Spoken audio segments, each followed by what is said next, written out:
Ayun, good day sa inyo mga katiktik. Ipapakita ko lang sa inyo ang phone setup for vlogging ni Katiktik.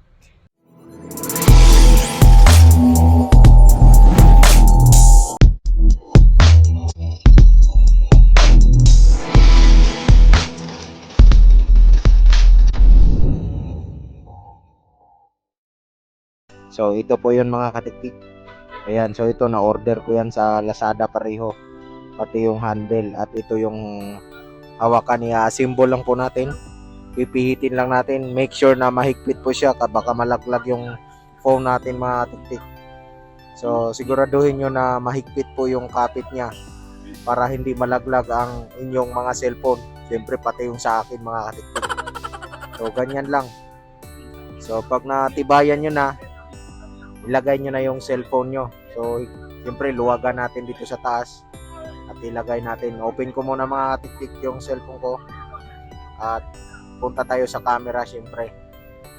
Yan, higpitan din natin ulit doon sa taas mga katiktik, baka malaglag ulit. Yan, kailangan mahigpit. At syempre, naka-ready na yung cam natin for vlogs. And then, ilagay naman natin tong isang nabili ko mga katiktik, yung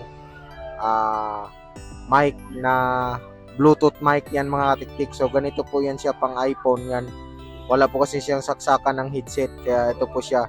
Parang charger lang din po siya. Ipa-plug in lang po natin sa ating iPhone.